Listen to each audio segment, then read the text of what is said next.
وقال الله تعالى يا أيها الذين آمنوا اتقوا الله وقولوا قولا سديدا يصلح لكم أعمالكم ويغفر لكم ذنوبكم ومن يطع الله ورسوله فقد فاز فوزا عظيما.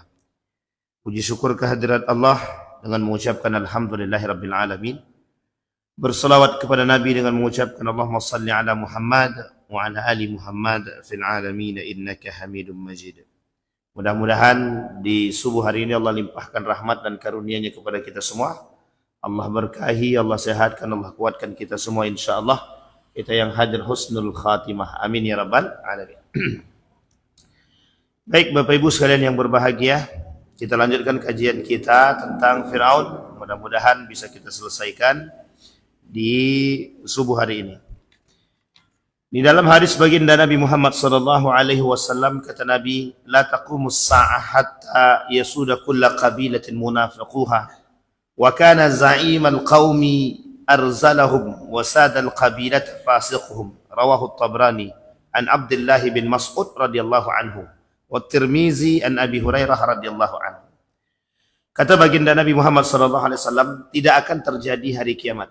Tidak akan terjadi hari kiamat hatta yasuda kulla qabilatin munafiquha. Sampai setiap pemimpin-pemimpin itu menampakkan kemunafikannya dan kezalimannya. Wa kana za'iman qaumi arzalahum wa sadal qabilata fasiquhum.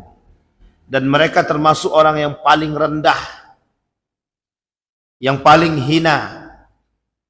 Dan mereka semua kabilah mereka masuk dalam kategori kefasikan. Hadis diriwayatkan oleh Tabrani dari Ibnu Mas'ud radhiyallahu anhu dan Tirmizi dari Abi Hurairah radhiyallahu anhu. Di dalam karakter Fir'aun yang pernah kita bahas sebelumnya, kita rujuk kepada poin yang ke-8 daripada karakter Fir'aun. Di dalam Al-Quran, dalam surat Yunus, Allah berkata, kata Allah, qalu ajitana litalfitana amma wajadna alaihi aba'ana wa takuna lakum al-kibriya fil ardi wa ma nahnu lakuma bimu'minin. Mereka takut kekuasaannya akan direbut oleh Musa dan Harun. Sehingga mereka berkata, apakah engkau datang kepada kami untuk memalingkan kami dari apa yang telah atau yang kami dapati dari nenek moyang kami. Kemudian kami mengerjakannya atau menyembah berhala, dan agar kamu berdua mempunyai kekuasaan di bumi negeri Mesir. Kami tidak akan mempercayai kamu berdua. Karakter yang ke-8 dari sekian banyak karakternya Fir'aun tersebut yang Allah sebutkan di dalam Al-Quran, anti reformasi. Apa maksudnya anti reformasi? Anti perubahan. Fir'aun tidak suka ada perubahan, karena bagi Fir'aun itu mengancam daripada kekuasaan dia. Mimpinya Fir'aun, dalam mimpi dia bertemu atau melihat kerajaan itu terbakar habis, kecuali satu buah rumah daripada Bani Israel. Sehingga ketika dibawa dalam ahli tafsir mimpi, disampaikan oleh ahli tafsir mimpi tadi, maka semua kekuasaanmu akan direbut oleh Bani Israel. Para ahli mufassir mimpi tadi mengatakan bahwa kelak yang akan merebut kekuasaan Fir'aun ini adalah anak daripada keturunan Bani Israel. Satu ketika anak tersebut, anak daripada Fir'aun ini, bukan anak Fir'aun, lebih tepatnya anak yang ditemukan. Ketika sudah beranjak, sudah mulai bisa berjalan, anak ini kemudian duduk di pangkuan Fir'aun. Ketika duduk di pangkuan Fir'aun, tak sengaja anak ini menarik jenggotnya Fir'aun. Nah, kan jadi Fir'aun tuh punya jenggot agak panjang sedikit.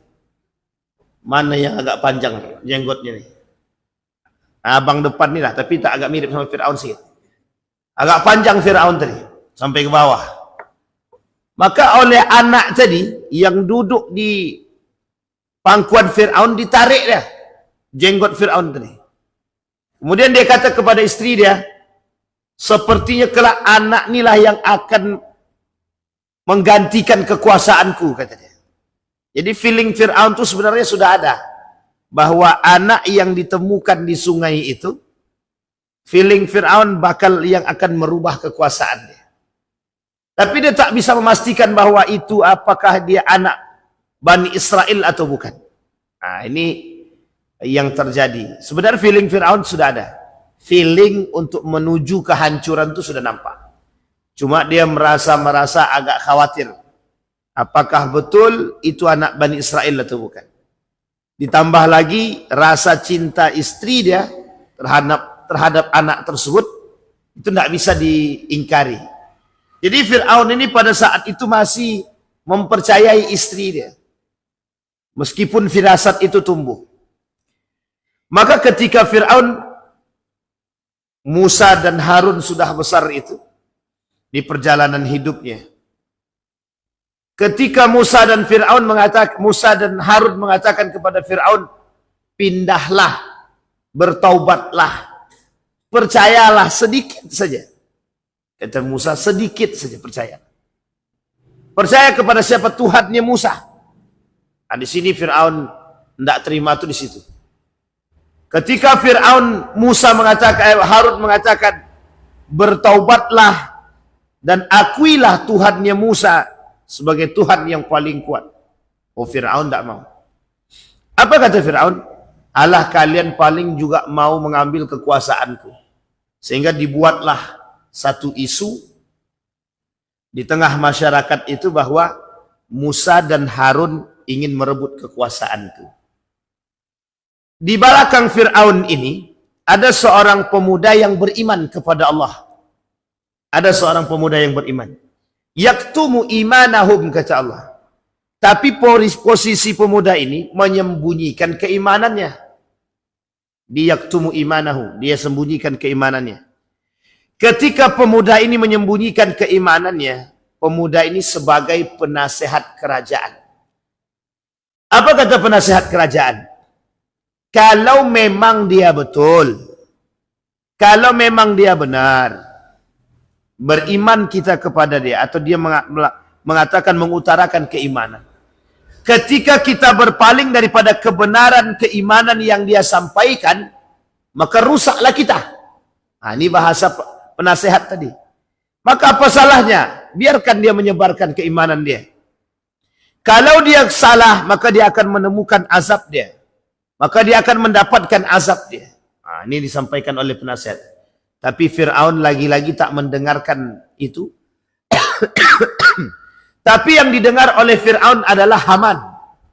Sekretaris handal dia. Namanya Haman. Yang karakter Haman Allah sebutkan juga di dalam Al-Quran. Sebagai pembisik ulung. Jadi penasehat itu tak mempan di telinganya Fir'aun. Maka yang paling mempan itu pembisik ulungnya. Nah, ini provokator terbaiknya. Namanya Haman.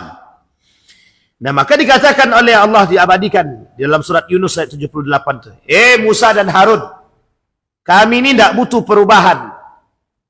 Kami tahu kalian berdua itu menghasut masyarakat atau mengatakan kepadaku agar bertobat, agar kalian berdua ambil kekuasaanku. Nah, disinilah ketidakpercayaan Fir'aun. Pada nomor yang ke-9, karakter daripada Fir'aun tadi, maka apa yang bisa dilakukan oleh Fir'aun ketika melihat karakter Musa dan Harun seolah-olah ingin mengambil kekuasaan dia, maka dia lakukan penyiksaan terhadap Musa dan Harun. Ini nanti kita bisa ilustrasikan. Jadi begini, bahasa sederhananya begini. Musa, Harun, kau ingin merebut kekuasaanku. Kalau memang kau mau merebut kekuasaanku, tinggal tunggu tanggal main. Nah, jadi disiksalah. Siapapun yang mengikuti daripada Musa dan Harun, siksa. Kalau perlu Musa dan Harun itu ambil, cari, siksa dia. Jangan sampai dia merusak kekuasaan kita. Nah, sekarang begini ilustrasi. Ada jabatan, kekuasaan. Jadi untuk merebut kekuasaan ini, Nah, nanti siapa yang mau merebut kekuasaanku? Cari tak orangnya. Apa yang bisa dibuat? Yang bisa dibuat, buat isu. Nah, buat isu dulu. Pengikut-pengikutnya, misal sekarang gubernur baru misalnya. Ini contoh aja nih. Gubernur baru naik misalnya. Siapa pengikut-pengikut gubernur sebelumnya? Singkirkan. Wah, nanti yang akan merusak kekuasaan dia, yang akan merusak posisi dia. Maka harus disingkirkan. Apapun caranya. Sekalipun harus memfitnah. Misal, difitnahlah orang-orang sebelumnya atau orang-orang yang lawan saingnya. Banyak pokoknya fitnahnya. Dituduh korupsi, dituduh pezina, dituduh peminum, dituduh kerjasama dengan kaum munafik, dituduh kerjasama dengan orang-orang asing misalkan. Semua ini dilakukan hanya untuk menyingkirkan lawan. Biar lawan ini tak bisa duduk. Dan itu sudah dilakukan Fir'aun pada masanya. Jadi kalau orang sekarang itu melakukan perbuatan seperti ini, itu sebenarnya terlambat. Dia mencontoh Fir'aun tapi tak seberani Fir'aun. Fir'aun itu terang-terangan. Memusuhi Musa itu terang-terangan. Nah, kalau sekarang memang terang-terangan. Cuman membunuhnya langsung lewat perintah. Kata Fir'aun, bunuh Musa itu. Bunuh Harun itu. Cuman orang sekarang tak sebagak Fir'aun, berlagak seperti Fir'aun, tapi tak segalak Fir'aun. Nah, itu dia. Jadi tak sebagak Fir'aun, berlagak seperti Fir'aun. Pokoknya buat fitnah. Apapun fitnahnya. Siapapun pendukung-pendukungnya, singkirkan. Jadi nanti ditengok tuh. Ini Pak Zuardi pendukung kabilah sebelah. Nanti Pak Zuardi tak usah kasih jabatan. Biar non-job aja. Kalau perlu dimutasi sejauh mungkin. Biar tak merusak. Jadi sebenarnya karakter-karakter Fir'aun itu, maka yang dikatakan oleh para ulama itu, mawas diri agar tidak terjadi Fir'aun pada diri kita itu seperti itu. Karena memang karakter Fir'aun ini, itu karakter yang pasti akan terjadi. Dan banyak dilakukan oleh umat. Apa kata Allah? Qala amantum lahu qabla an adhana lakum. Innahu lakabirukum alladhi allamakumus sihr. Falsawfa ta'lamun. La'uqatti'adna aydiyakum wa arjulakum min khilafin. Wa la'usallibadna ajma'in.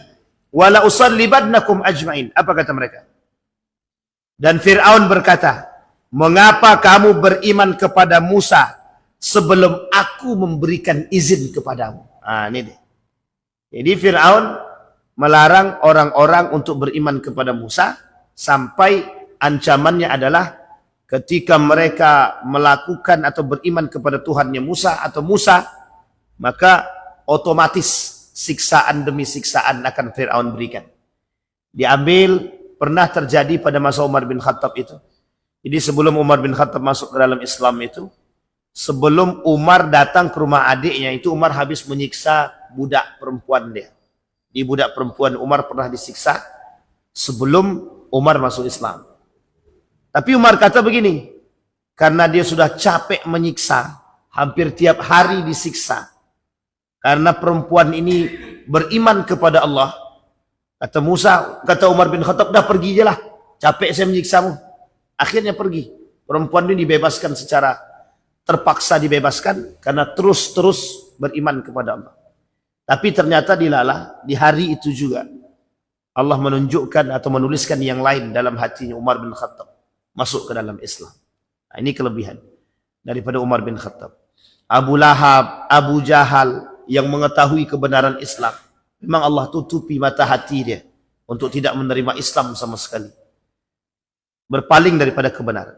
Sehingga kata Fir'aun, seperti yang dilakukan oleh Abu Jahal, Abu Lahab kepada Bilal bin Rabbah, Abu Musa al-Ash'ari, kemudian dengan para sahabat yang lain yang sebelumnya daripada kalangan budak yang masuk ke dalam Islam, itu mereka siksa. Mereka tak terima. Nah sekarang ini Bapak Ibu, karakter itu adalah karakter-karakter yang kita temukan. Ada orang-orang yang tak suka, misal saya misalkan tak suka dengan kelompok sebelah gitu.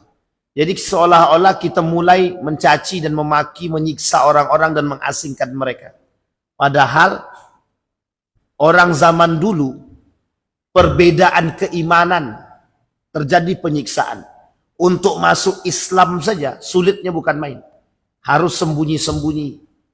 Harus menyatakan, menyembunyikan keimanannya. Harus bergabung dengan kelompok tertentu. Ketika duduk dengan para orang-orang yang ada di pasar, dia tak berani kata kalau dia Islam. Orang sekarang, Islam sudah terang-terangan besar-besaran, justru sama-sama Islam saling mengucilkan, saling mengasingkan, saling mengenyampingkan. Padahal musuh kita jelas. Kita sama-sama punya musuh, orang kafir. Kita sama-sama punya musuh. Siapa mereka? Musyrikun, orang-orang musyrik. Tapi justru yang kita asingkan, justru yang kita kesampingkan, itu adalah orang-orang Islam itu sendiri. Dengan orang Muslim kita musuhi, dengan orang kafir dan musyrik kita bersahabat. Di sini logika berfikirnya tidak masuk sebenarnya. Dengan orang kafir dan musyrik kita bersahabat, dengan orang Muslim kita bermusuhan. Dengan masjid sebelah kita berkelahi, dengan gereja samping kita menjaga. Ini poin penting. Jadi karakter Fir'aun juga ini sebenarnya. Makanya saya kata, oh ini kenapa dunia ini seperti ini? Karena memang sudah terbalik. Arus berfikirnya sudah terbalik. Kalau Rocky Gerung kata, akal sehat itu dah tak ada. Orang memperjuangkan Islam itu bukan main. Sampai harus berkucuran darah. Uniknya, di tengah perpecahan sesama saudara, itu juga berkucuran darah. Membela Islam dengan darah, menghancurkan Islam dengan darah. Memecah belah Islam dengan darah. Maka orang kafir yang berada di sekeliling perpecahan Islam tadi, tak perlu kami capek-capek. Coba bayangkan. Sehingga karakter Fir'aun itu ada dalam diri kita. Kita tak suka. Masih mending Fir'aun. Dia bukan Islam. Musa dan Harun datang untuk mengajak. Idhaba. Kata Allah. Hei Musa dan Harun, pergi kepada Fir'aun itu. Ajak dia masuk ke dalam Islam. Tidak satu, nabinya dua. Sekarang semua sudah Islam. Hanya tinggal membuat Islam lebih lembut, lebih baik. Tapi justru kita tak bisa. Nah, ini poin penting. Maka yang dikhawatirkan oleh para ulama, tertanamnya karakter-karakter Fir'aun di masa kini terhadap diri para penguasa, termasuk pada diri kita pribadi yang kita buat dalam rumah tangga kita. Diktator, otoriter kita terhadap keluarga, anak dan istri, itu sebenarnya baik. Asalkan mengarah kepada hal yang positif saja. Diktator pada agama, diktator pada sholat, diktator pada nilai-nilai agama, itu wajib. Wajib Pak. Kalau kau tak sholat, pukul. Memang begitu ajarannya dalam agama. Tapi justru uniknya, diktator pada yang lain, tapi kita tak takut dengan agama. Justru anak jauh daripada agama, dekat kepada hal kemaksiatan. Kita dengan urusan, kalau kau tak belajar, tak akan naik kelas. Tak usah tinggal di rumah nih. Tapi ketika anak tak sholat, ketika anak tidak baca Quran, biar aja lah. Ini kita tak punya diktator pada agama. Padahal yang penting itu di situ. Tekanan kita terhadap anak dalam urusan agama tidak ada. Sehingga memang karakter-karakter Fir'aun itu mudah masuk. Nah, anak mencontoh di situ. Maka Bapak Ibu sekalian yang berbahagia, jangan timbulkan rasa ketakutan dalam diri kita akan tersingkirkan dari segala hal. Nabi bilang, ya bena Adam, la takhafanna min dhi sultan, fa inna sultani bakian, fa inna sultani la yanfudhu abadan. Apa kata Nabi dalam hadis kursi itu? Hei anak Bani Adam, jangan kalian takut dengan kekuasaan. Kenapa Allah sebutkan? Karena ini Fir'aun betul. Ini Fir'aun betul.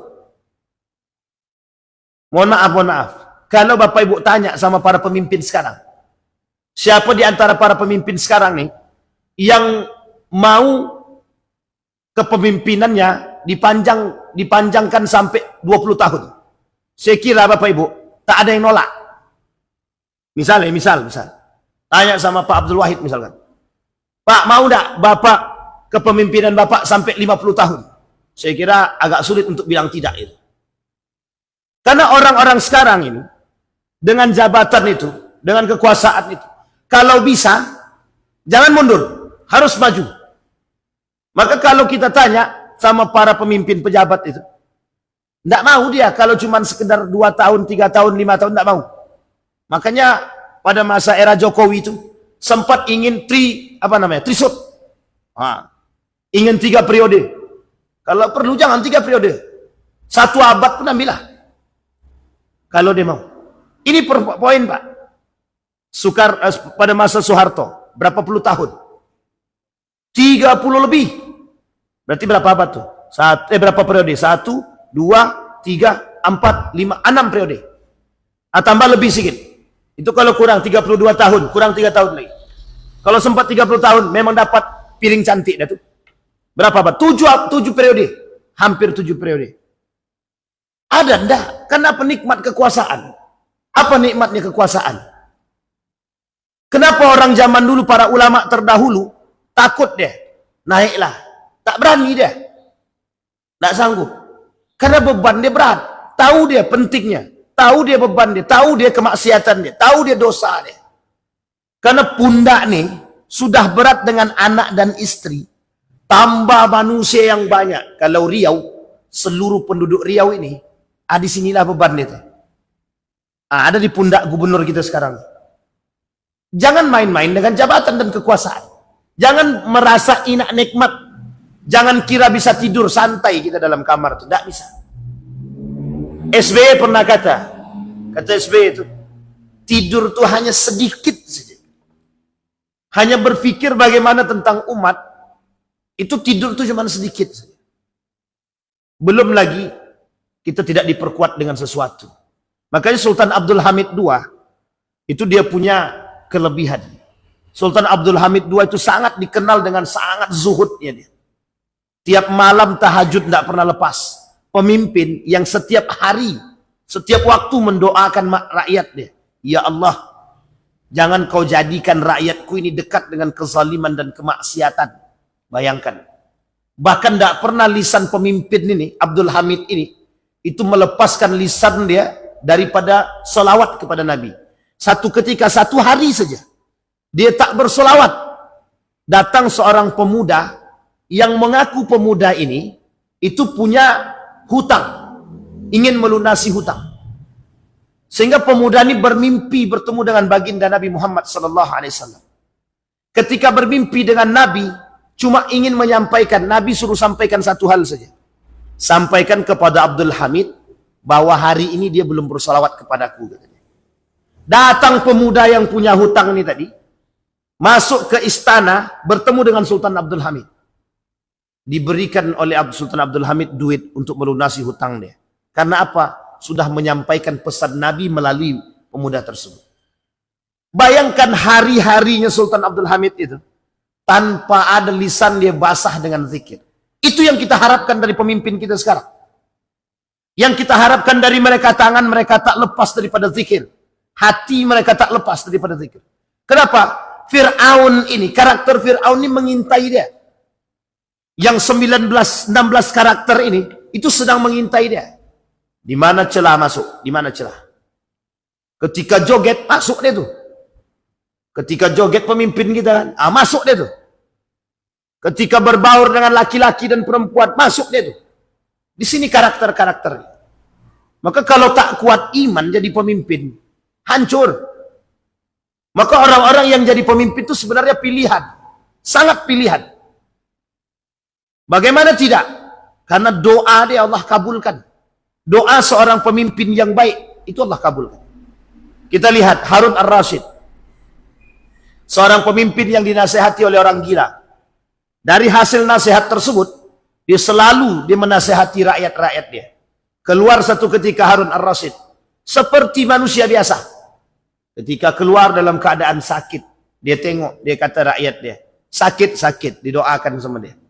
Pemimpin yang mendoakan rakyat, ya Allah semoga engkau sembuhkan rakyatku ya Allah. Nah, coba bayangkan. Nah kita butuh yang seperti ini. Persoalan seperti ini, itu persoalan yang langka hari-hari ini kita temukan. Seorang pemimpin yang mendoakan rakyat dia, yang datang melihat dia. Maka kalau tak kuat pemimpin kita dengan iman dia tak kuat. Dengan Quran dia jauh. Dengan zikir dia lepas. Dengan selawat dia tak basah lisannya. Maka kemungkinan intayan-intayan yang di atas dia sekarang untuk merasuki diri dia itu akan terjadi. Nah, ini kita harus hindari. Maka Bapak Ibu sekalian yang berbahagia, kembali kepada poin kita tadi. Fir'aun, karakter-karakter Fir'aun ini mengintai, sedang mengintai. Bahkan Allah kata Nabi dengan iblis ketika diskusi itu, siapa kawanmu dari golongan iblis? Kata Nabi, siapa kelak yang menjadi kawan kalian di hari kiamat? Satu di antaranya pemimpin yang zalim. Sultanan Jur. Sultanan Jur kelak yang bakal masuk dalam neraka. 6 golongan yang masuk neraka tanpa hisab. Satu di antaranya pemimpin yang zalim. Pemimpin yang zalim itu bukan hanya pemimpin rakyat saja. Semua manusia yang merasa diri dia pemimpin. Termasuk kita ayah-ayah nih. Termasuk kita bapak-bapak nih. Yang menjadi pemimpin rumah tangga. Bisa kita masuk neraka. Karena kita pengkhianat. Karena kita berkhianat kepada Allah dan Rasul. Atas amanah dan yang diberikan kepada kita. Apa amanah dia? Rumah tangga yang sakinah, mawaddah warahmah. Nah, itu yang poin penting bagi kita. Baik, itu yang ke-9. Sekarang 10. Memperbudak manusia. Fir'aun menganggap selain diri dia adalah budak. Karena dia menganggap diri dia Tuhan tadi, maka semua manusia-manusia itu di mata Fir'aun adalah budak. Dia bebas untuk memerintahkan. Pergi. Ini karakter ini, kalau Bapak Ibu mau lihat, tengoklah karakter ini pada orang kaya yang zalim. Tengoklah karakter ini kepada orang kaya yang zalim. Nampak sangat. Sangat nampak. Orang kaya diperintah tak mau. Maunya memerintah. Orang kaya mau, orang kaya yang zalim. Maunya dilayani, melayani tak mau. Nah, ini karakter kaya orang kaya yang zalim itu begini. Kalau karena dia sudah merasa punya banyak duit tadi, jadi seolah-olah orang yang datang, pokoknya dia tinggal santai di rumah. Siapapun yang datang, mau minjam duit, kasih. Sehingga ketika ada orang yang mengemis kepada dia, meminta bantuan daripada diri dia, maka anggapannya selesai, satu saja anggapannya. Itu orang-orang di bawah dia semua. Nah, ini bagi Bapak Ibu yang memiliki kelebihan harta, jangan pernah sampai pada tingkat kesombongan ini. Kenapa? Fir'aun mengintai. Karakter Fir'aun mengintai, syaitan mengintai, iblis mengintai, jin mengintai. Kenapa demikian? Karena ini yang terjadi sekarang. Seolah-olah dengan harta yang dia miliki, dia mampu menyuruh orang, memperbudak orang. Tak mau dilayani, tak mau melayani, maunya dilayani saja. Tolong. Masih mending kalau ada bahasa tolong-tolongnya, Pak. Kalau tak ada bahasa tolongnya, itu yang menjadi malu, Pak. Apalagi sekarang. Merasa punya kekuasaan, merasa punya kehebatan. Jadi, suka-suka hati dia aja membuat orang sekarang. Nah, apa maksudnya? Maksudnya kata Allah dalam Al-Quran begini. Faqalu anu'minu libasharaini mislina wa qaumuhuma lana abidun. Apa kata Fir'aun? Maka mereka berkata, apakah pantas kita percaya kepada 2 orang manusia seperti Musa dan Harun ini? Dia tak punya kekuasaan, tak punya jabatan, tak punya duit, tak punya harta melimpah. Cuman modal tongkat, modal suara, mengaku nabi. Nah, ini bahasanya Fir'aun. Tidak punya kekuasaan, tidak punya duit, tidak punya harta. Modal tongkat, modal bicara. Dan modal iman sebenarnya. Cuman Fir'aun tak nampak di situ. Sehingga kata Fir'aun, ngapain kita percaya kepada orang seperti ini? Mesti dusta. Fir'aun kata, rakyat siapa yang tak mampu? Sini, apa yang kalian mau? Aku kasih. Apa yang kalian butuh? Pinjam duit, aku kasih. Apa masalah kalian? Aku selesaikan. Ini Fir'aun. Sehingga mohon maaf, Pak. Orang-orang lebih percaya pada karakter Fir'aun pada masa itu daripada Nabi Musa alaihissalam. Padahal Nabi Musa punya satu keajaiban, mukjizat yang Allah berikan. Disinilah kemudian manusia pada masa itu sebagian menalar dengan akal, sebagian menalar dengan iman. Uniknya manusia sekarang, akal ada, iman ada, tidak nalar kedua-duanya, Pak. Coba bayangkan. Iman ada, tapi pasti percaya pada manusia. Akal ada, masih juga percaya pada tahayul. Mau akal punya. Apa kata akal dia? Kalau mau kaya, bekerjalah. Kan begitu? Itu akal, Pak. Nalar akal sehatnya.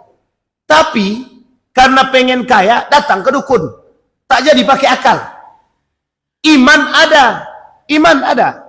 Pengen kaya, korupsi. Iman lepas. Sampai sini paham maksudnya. Orang zaman dulu, masanya Fir'aun itu, pengen kaya, kerja. Akal dia menalar dengan akal, tapi tak dengan iman. Sehingga mohon maaf, ketika Fir'aun menawarkan kekayaan, mereka bisa terima. Karena Fir'aun nyata dengan kekayaannya, nyata dengan kekuasaannya. Pertanyaannya, lebih jahiliyah mana berarti? Zaman Fir'aun atau zaman sekarang? Zaman Fir'aun iman tidak berbicara, akal berbicara. Zaman sekarang akal ada, iman ada, kedua-duanya tak nalar. Nah, coba bayangkan. Nah, ini manusia zaman sekarang ini kelewatan batas. Lebih jahiliyah daripada jahiliyah itu sendiri. Orang jahiliyah zaman dulu, Pak. Orang jahiliyah zaman dulu. Dia tak, akal dia sebatas pengetahuan yang tampak. Orang sekarang, saking tingginya akal, saking tingginya kecerdasan, hilang semua dibuatnya. Makanya wajar kalau Rocky Gerung bilang, manusia sekarang ini banyak yang kurang akal sehat. Gitu. Apa? Itu tak kasar betul. Tapi ya boleh juga lah. Cuma tak salah disebutkan. Kalau bahasanya siapa namanya? Wanabut, bahlul ente katanya. Itu bahasa wanabut itu bahlul katanya. Kalau bahasa kami di pondok itu namanya jahil murakkab katanya. Bodoh keterlaluan. Ilmu akal ada, ilmu ada, iman ada. Tapi tidak pakai kedua-duanya. Itu lebih parah daripada bahlul itu sendiri. Jadi Bapak Ibu sekalian yang berbahagia, sayang kan? Apa kata Fir'aun? Pokoknya yang tak mau, yang tidak mau ikut kepada saya, langsung. Nah ini sama Pak, karakter Fir'aun memperbudak ini banyak sekarang. Sekarang ini gini karakternya. Pokoknya siapa yang tidak mau jual tanahnya, paksa ambil. Orang-orang yang tidak mau, jadi ada orang-orang yang berkuasa, sekarang nih, kemudian dia mau beli tanah. Kalau tak mau orang itu jual tanah, ambil paksa. Ini sama juga memperbudak namanya. Sama. Karena dia punya kekuasaan. Makanya unik Pak. Ada salah satu tempat di Riau ini, itu tanahnya punya sekian banyak sertifikat. Saya bingung saya. Kita dulu mau fotokop, mau buat sertifikat aja susah. Sekarang bukan buat sertifikat yang susah. Justru saking susahnya mencari sertifikat yang asli. Kalau dulu membuat sertifikat tanah agak sulit. Kalau sekarang mencari sertifikat yang asli itu yang sulit. Nah, coba bayangkan. Untuk tanah samping nyaman gitu kan. Coba kalau tidak, mungkin banyak juga itu makhluk-makhluk goib yang punya tanah ya. Unik Pak. Tanah cuman sebidang 20 lebih sertifikat tanahnya. Ini Fir'aun yang mana lagi gitu. Fir'aun yang mana lagi mau kita lihat. Nah, jadi sampai di sini bisa dipahami ya Bapak Ibu ya. Ini perlu kita pahami sama-sama. Baik, melakukan kerusakan di bumi Allah. Ila Fir'aun wa Haman. Ila Fir'aun wa Haman. Wa Fir'aun faqalu sahirun kadzdzab. Ketika Fir'aun berkata kepada Haman, Haman, sampaikan kepada masyarakat kita bahwa Musa dan Harun itu sahiran, tukang sihir. Jadi jangan sampai mereka, masyarakat kita ini percaya kepada Musa dan Harun. Tongkat dia bisa berubah jadi ular. Nah, itu sihir itu. Tongkat dia bisa menyembuhkan orang sakit. Itu sihir itu. Nah, jadi semuanya dikatakan sihir. Karena saking takutnya Fir'aun, kekuasaan dia tersingkirkan dari dirinya. Nah, orang sekarang kan begitu juga. Karakter-karakter sekarang kan begitu juga. Apa karakter sekarang? Fitnah. buat isu fitnah. Seolah-olah orang yang berseberangan dengan dia ingin merebut kekuasaan dia. Padahal hanya memberikan kritikan dan saran. Memberikan kritikan dan saran saja dianggap musuh. Nah, coba bayangkan. Sekarang pertanyaannya bagaimana cara kita memberikan kritikan dan saran? Sementara dalam kampanye mereka, berikan kritik dan saran Anda. Ketika dikritik, disaran, adik katanya ingin mengambil kekuasaan dia. Sekarang pertanyaannya susah bersusah kita. Silakan kritik dan saran. Kami menerima pendapat yang lain. Setelah diberikan pendapat, atau usah lagi gitu. Jadi seolah-olah musuh dibuat dia. Seolah-olah orang-orang yang berseberangan dengan mereka adalah lawan. Seolah-olah orang-orang yang berseberangan dengan mereka. Nah, ini dilakukan oleh Fir'aun untuk menutupi kebebasan berbicara itu. Maka siapapun yang protes, bunuh. Siapapun yang protes, tangkap. Nah, kalau sekarang seperti itu, kalau ada sekarang orang protes tangkap, orang protes itu ditembak mati, berarti lebih parah daripada Fir'aun itu sendiri. Pernah terjadi Ustaz pada masanya. Kita tak katakan itu Fir'aun, tapi pada masanya pernah terjadi. Nah, kalau sekarang seperti itu, berarti Fir'aun itu. Fir'aun. Kalau ada orang kritik, memberikan saran, kemudian harus dimusuhi, apa beda dengan Fir'aun? Tak ada bedanya dengan Fir'aun. Baik. Nah, Fir'aun satu karakter dia, melakukan kerusakan di muka bumi. Pertanyaannya, di mana letak kerusakan yang dilakukan oleh Fir'aun? Ada kerusakan, ada. Wa Qarun, wa Fir'aun, wa Haman. Wa laqad ja'ahum Musa bil bayyinati fastakbaru fil ardi wa ma kanu sabiqin. Kata Allah, datang Musa sama Fir'aun, sama Harun kepada Qarun, Fir'aun dan Haman. Apa yang menyebabkan kerusakan di muka bumi ini? Yang terjadi pada diri mereka ketiga-tiganya. Kibria. Kibria itu kesombongan. Kesombongan mereka, itu kalimatnya dalam Al-Quran, bukan lagi menggunakan mutakabbir, bukan. Tapi kibria. Kibria itu tingkat kesombongannya sudah tinggi. Sehingga saking tinggi tingkat kesombongannya, mengaku diri dia Tuhan. Itu puncaknya. Qarun mengaku diri dia manusia paling terkaya di muka bumi ini, saking sombongnya dengan usaha dia sendiri. Dia mengatakan bahwa semua harta benda ini hasil dari jerih payah dia. Sama dengan Fir'aun. Kekuasaan semuanya di tangan Fir'aun. Sampai-sampai Fir'aun mengaku Tuhan. Itu kibria tertinggi. Kesombongan tertinggi itu di situ. Puncaknya di situ. Maka Bapak Ibu, seperti yang terjadi pada Israel misalkan. Ketika Netanyahu mengatakan, negara adik kuasa itu bukan Amerika. Negara adik kuasa itu adalah Israel. Yang tidak ada satupun negara di muka bumi ini yang bisa melawan. Tapi hancur juga kan oleh Iran. Jadi Allah tunjukkan, jangan lo kata tidak ada yang lebih tinggi. Dalam bahasa Al-Quran itu fauqa kulli dzi ilmin alim. Sama Pak sebenarnya. Orang-orang berilmu itu jangan sombong dulu. Karena di atas segalanya masih ada orang yang lebih. Fauqa kulli dzi ilmin alim. Jadi jangan merasa paling kaya karena di atas kita masih ada yang lebih kaya. Jangan merasa berkuasa karena di atas kita masih banyak mereka yang berkuasa. Jangan merasa berilmu karena di atas kita masih banyak orang-orang yang lebih berilmu. Sehingga mohon maaf, ini yang kesombongan-kesombongan seperti ini yang melakukan kerusakan.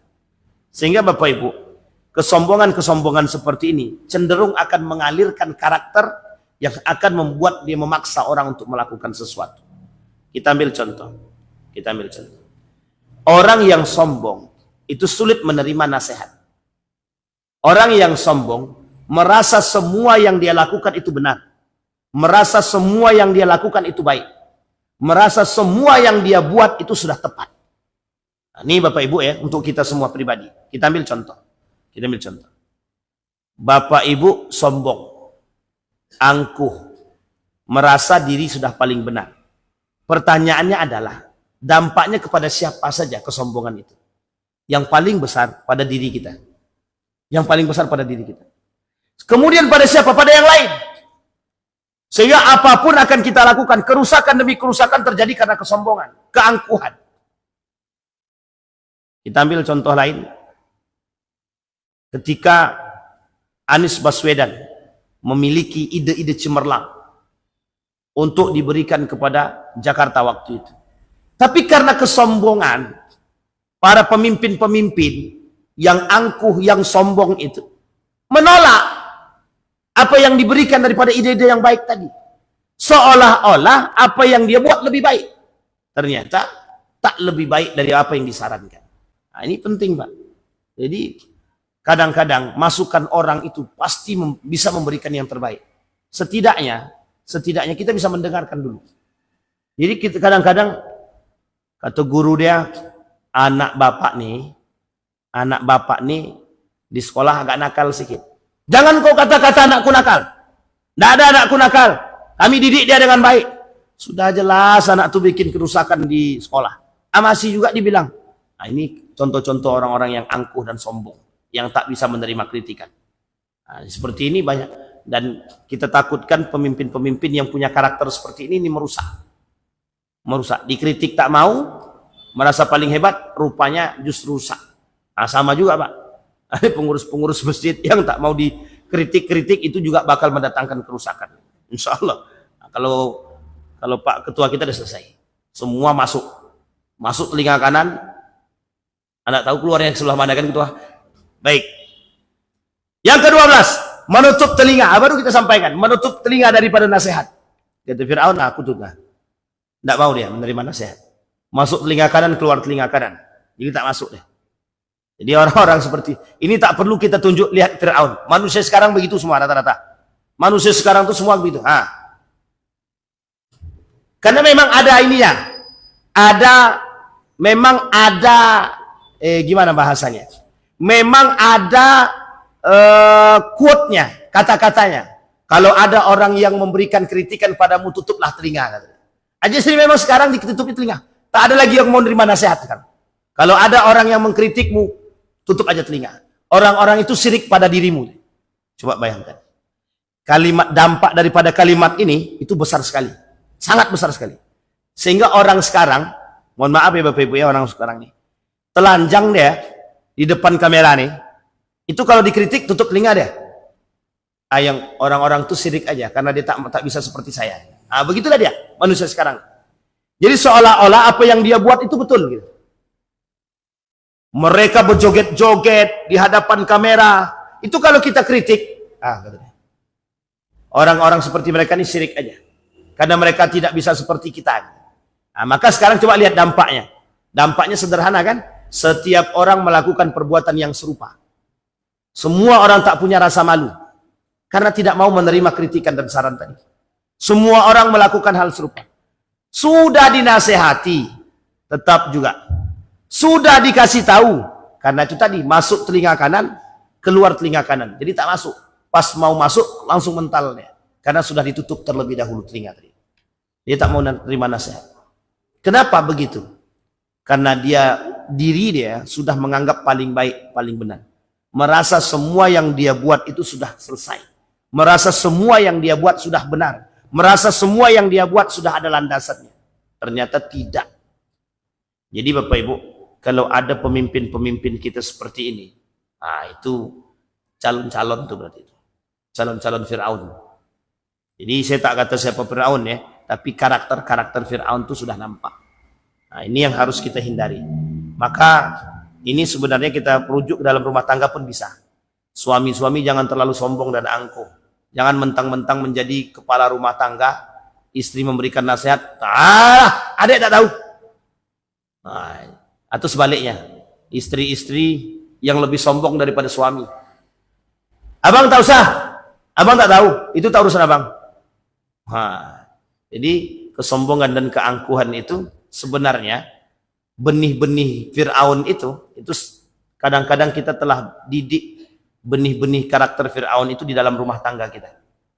Diktatornya, tidak mau mendengarkan nasihatnya, sombongnya, angkuhnya, seolah-olah kita paling di atas. Itu sudah kita tampakkan kepada anak dan istri kita di dalam rumah tangga kita. Ini hati-hati nih Bapak Ibu. Ibu-ibu jangan terlalu sombong. Bukan jangan terlalu sombong, memang jangan sombong. Bapak-bapak jangan terlalu angkuh.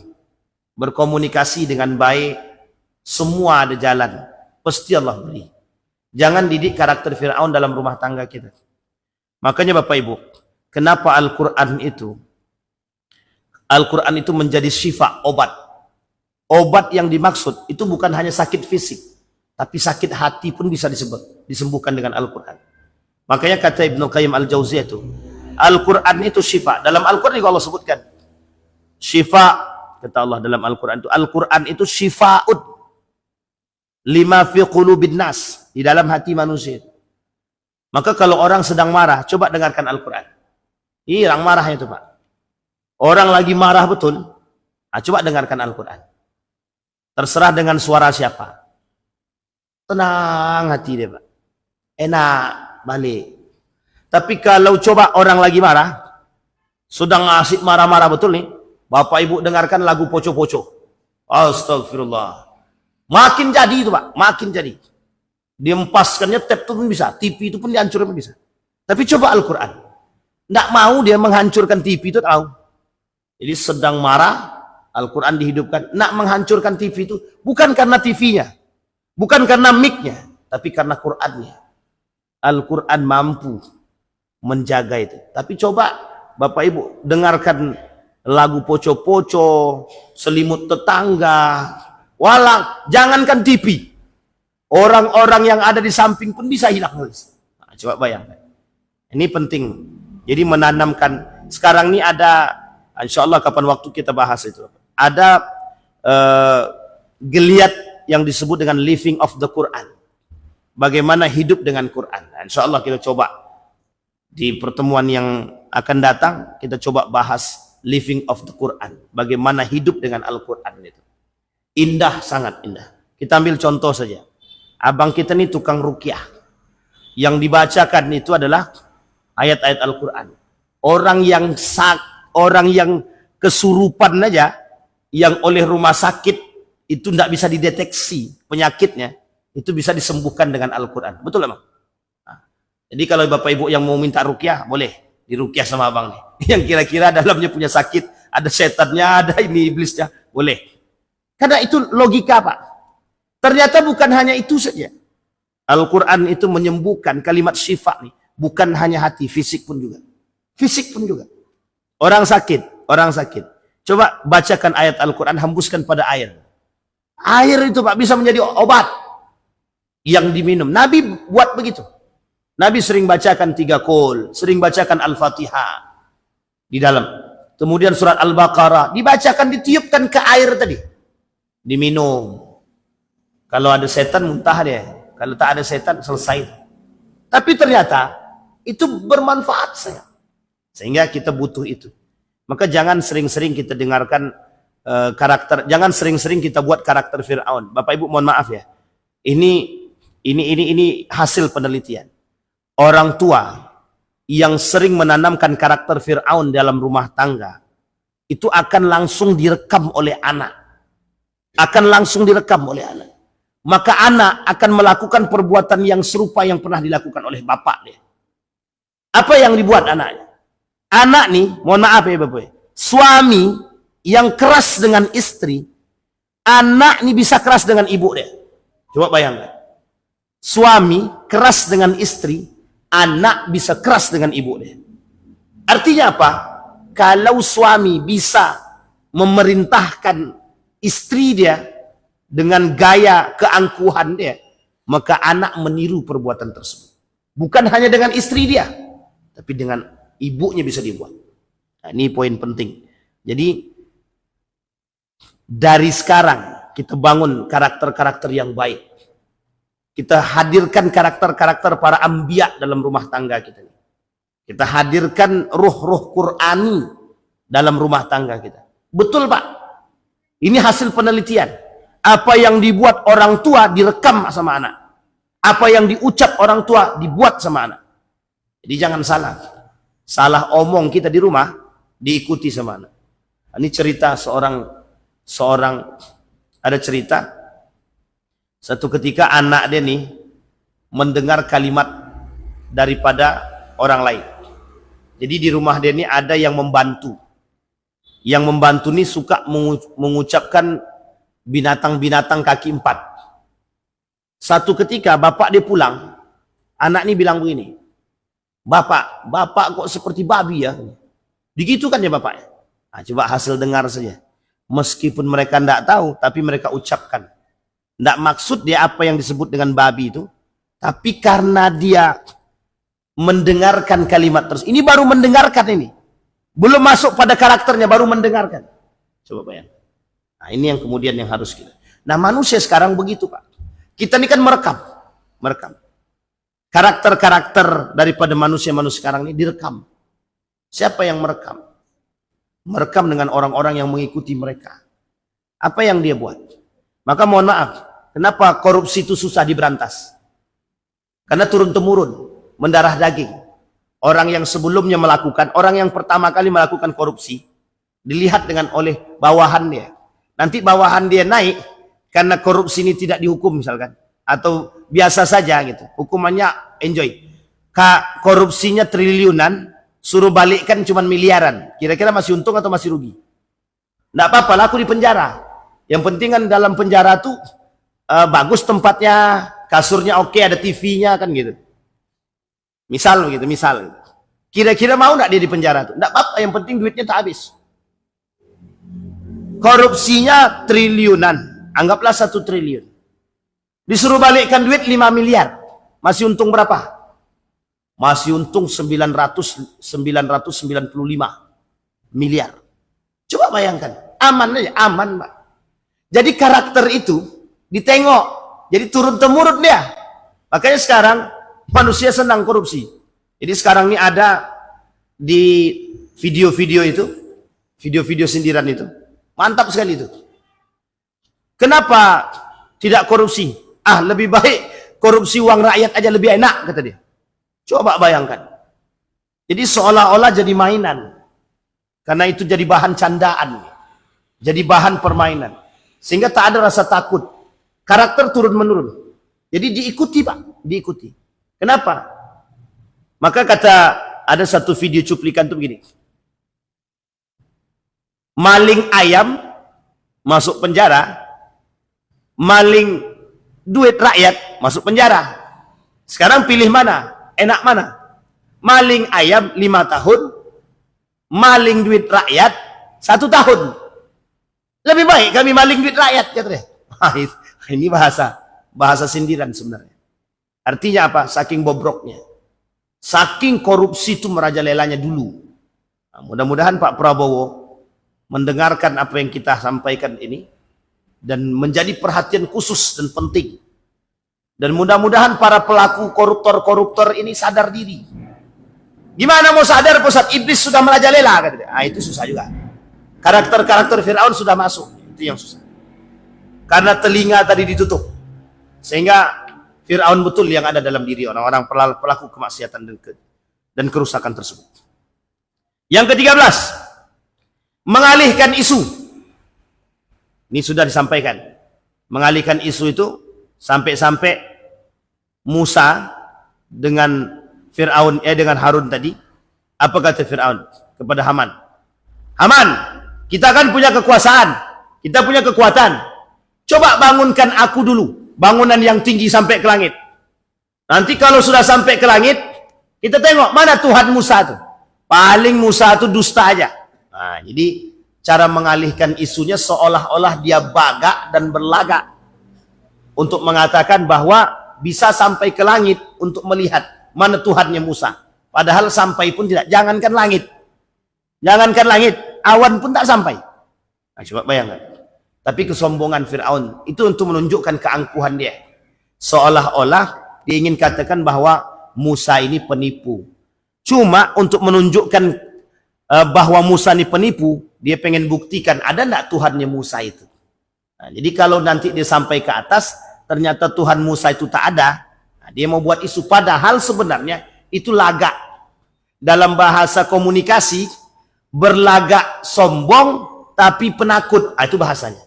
Berlagak sombong tapi tak mampu. Berlagak sombong, berlagak kaya tapi miskin. Berlagak kuat tapi lemah. Itu dia yang sesungguhnya. Fir'aun itu seperti itu sebenarnya. Berlagak kuat tapi lemah. Kenapa kita katakan lemah? karena kekhawatiran dan ketakutan akan tersingkirnya dari kekuasaan tersebut. Sehingga dia buatlah isu bahwa Musa ini penipu, bahwa Musa dan Harun ini tukang sihir. Kemudian 14, mempunyai penyihir. Nah, ini tukang dukun. Nah, ini jangan tersinggung ya Bapak Ibu ya, jangan tersinggung. Kenapa kita katakan para orang-orang yang sekarang ini banyak yang meniru karakter Fir'aun? Karena banyak juga demi kekuasaan itu mereka datang ke dukun, datang ke tukang santet, datang ke jin, datang ke mbah dukun. Pokoknya sebelum pemilihan gimana caranya surat suara yang di dalam itu berubah dari suaraku semua. Cuman dukun sekarang ini tak cerdas. Kenapa tak cerdas? Tak bisa dia mengalahkan quick account itu. Ini dukun-dukun kurang modern. Maka sekarang ini banyak dukun-dukun modern sekarang. Apa itu dukun-dukun modern? Dukun-dukun modern itu tukang survei. Tukang surveyor itu. Itu tuh dukun-dukun modern itu. Surveyor yang tak jujur itu dukun-dukun modern itu. Kenapa kita katakan dukun modern? Karena tipu dayanya di situ. Misal, satu komplek ini pendukung Ridwan semua. Sehingga dibuatlah Pak surveyor. Dibuat survei. Kira-kira di sini menang siapa? Kalaulah rata-rata di sini mendukung Ridwan, kemudian kita buat pula survei di sini, demi duit tadi, kira-kira yang menang siapa? Ridwan apa Didik? Jelas Ridwan, pendukung Ridwan. Dibuat survei di situ. Jelas menang Ridwan. Karena pendukungnya jelas. Jadi model-model survei begini nih sama kayak, mohon maaf ya, dukun-dukun modern namanya. Jadi demi uang, tipu daya bermain. Dukun bukan penipu. Bahasanya aja. Dukun itu penipu. Apa yang dibuat? Dia menipu manusia, tipu dayanya. Hanya saja dukun waktu itu main dengan mistis. Dukun sekarang mungkin tidak mistis. Hanya saja bermain dengan tipu daya yang lebih modern. Jadi Bapak Ibu, bukan saya mengatakan tidak percaya dengan survei. Tapi saya kata, demi kepentingan, demi duit, semua bisa diselewengkan. Semua bisa. Jadi sehingga setiap para calon itu, paslon-paslon itu, merasa menang semua. Surveiku menang. Ya jelas survei ente menang. Orang pilihannya, pemilihnya di situ semua. Tapi coba merata semua. Karena jujur tuh memang mahal. Sehingga sekarang ini tak ada yang mau jujur. Karena mahal itu tadi. Jadi karena jujur nih mahal, lebih baik kami bohong, Ustaz. Kenapa gitu? Bohong murah. Jadi harga bohong murah itu lebih enak daripada harga jujur mahal. Kalau harga mangga mahal, itu masih mending, Pak. Tapi kalau jujur yang mahal ini, itu yang sulit untuk ditemukan. Yang membuat jujur nih mahal sebenarnya manusia itu sendiri. Sebenarnya tak mahal, Pak. Tak mahal. Cuman yang membuat mahal itu setan. Yang membuat mahal itu jin. Yang membuat mahal itu iblis. Ini karena kata jin dan iblis dan setan, aku ini digibahin terus nih. Kata jin, setan dan iblis, aku ini digibahin terus. Karena yang membuat mahal jujur di situ, Pak. Coba bayangkan. Apa susahnya bagi kita jujur? Nggak ada kan? Tinggal jujur aja. Cuman kata setan, jangan jujur. Kalau jujur kau tersingkirkan. Setan yang datang. Akhirnya tak jadi jujur. Jangan jujur, nanti kalau jujur kau mutasi. Tak jadi jujur. Jangan jujur, kalau jujur kau nanti tak dapat jabatan. Akhirnya tak dapat jabatan. Jadi karena takut itu tadi.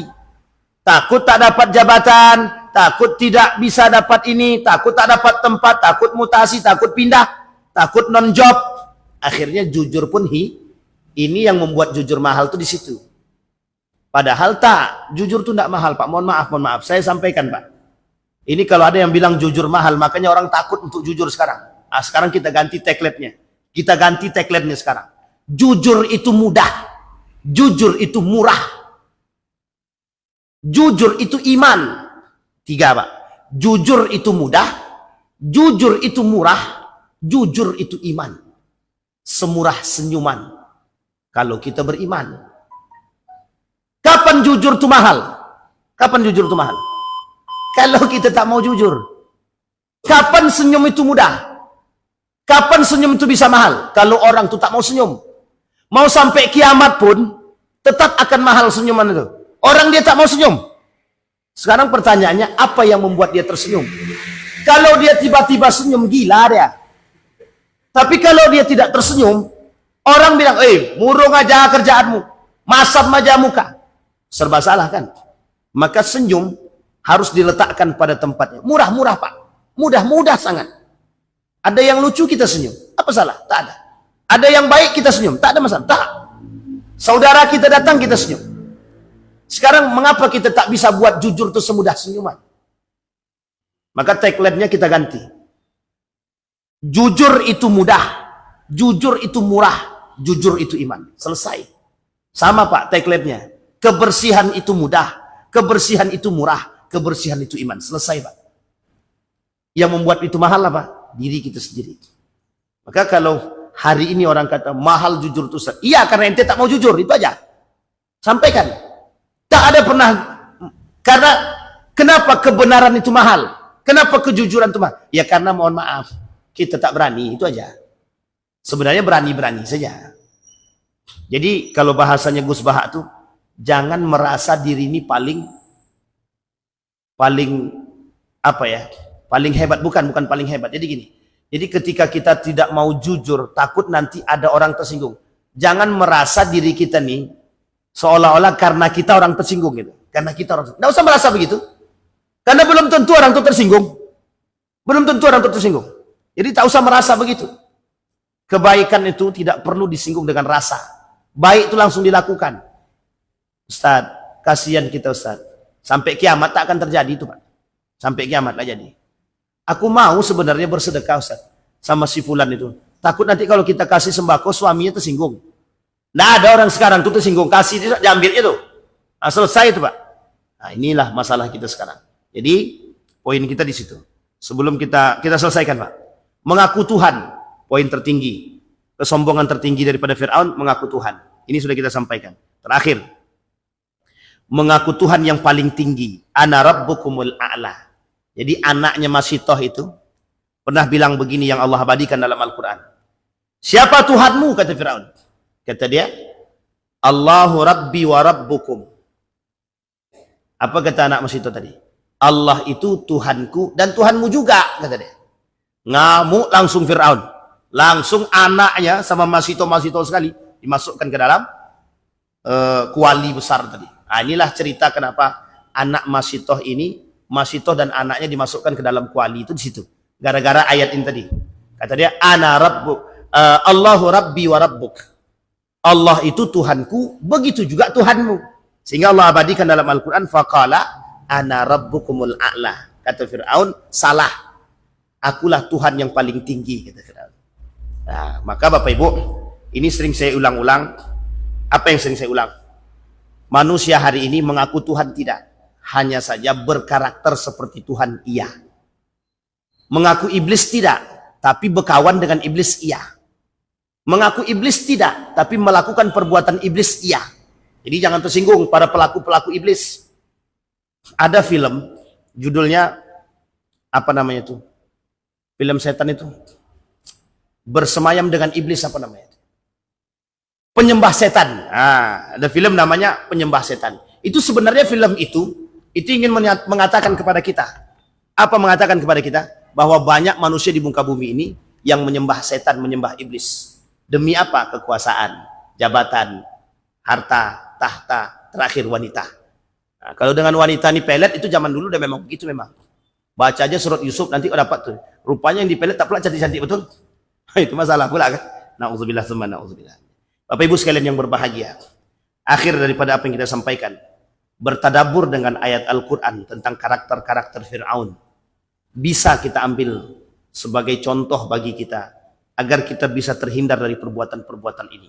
Insya Allah kalau kita dipanjangkan oleh Allah umur. Terus kita mencoba bertadabur dengan karakter-karakter pelaku kezaliman di dalam Al-Quran. Masih ada Haman. Masih ada yang lain. Masih ada Zulkarnain yang baik. Masih ada Qarun yang buruk. Maka kita mengambil ibrah daripada karakter mereka. Sehingga kita tahu dari 16 karakter tadi, kita tanamkan dalam diri kita. Jangan 16-nya yang ditanamkan. Kebalikan daripada yang 16 tersebut. Sehingga apa yang tak bisa kita buat? Nabi menjauhkan diri dia dari 16 tersebut. Sehingga apa yang dilakukan oleh Nabi menjadi manusia yang terbaik dan mulia di hadapan Allah. Insya Allah kita semua mampu bertadabur dengan ayat-ayat Al-Quran. Mudah-mudahan bisa kita petik semua. Kita berdoa kepada Allah. A'udzubillahi minasyaitonirrajim. Bismillahirrahmanirrahim. Hamdas syakirin, hamdan na'imin, hamdan yuwafi ni'amah wa yukafi mazidah. Ya Rabbana lakal hamdu kama yanbaghi li jalali wajhikal karim wa azim sultanik. Allahumma salli ala Muhammad wa ala ali Muhammad. Allahumma faqihna fid din wa limna ta'wil. Allahumma ansur man nasara ad-din wa akhdhal man khadhal muslimin. Allahumma arina al-haqqa haqqa warzuqna ittiba'ah wa arina al-batila batila warzuqna ijtinabah. Allahumma anfa'na bima 'allamtana warzuqna 'uluman tanfa'una fid din wad dunya wal akhirah. Allahumma ansur man nasara ad-din wa akhdhal man khadhal muslimin. Allahumma ansur ikhwanana al-mujahidin fi Palestin wa fi Gaza wa fi kulli makan. Allahumma dammir al-yahud. Allahumma ahlikil kafarata wal mubtadi'ata wal musyrikina a'da'aka a'da'ad din. Rabbana hab lana minas salihin. Rabbana hab lana min azwajina wa dhurriyyatina qurrata a'yun waj'alna lil muttaqina imama. Allahumma jannibna min munkaratil akhlaq. Rabbana atina fid dunya hasanah wa fil akhirati hasanah wa qina azabannar. Walhamdulillahi rabbil alamin. Assalamualaikum warahmatullahi wabarakatuh.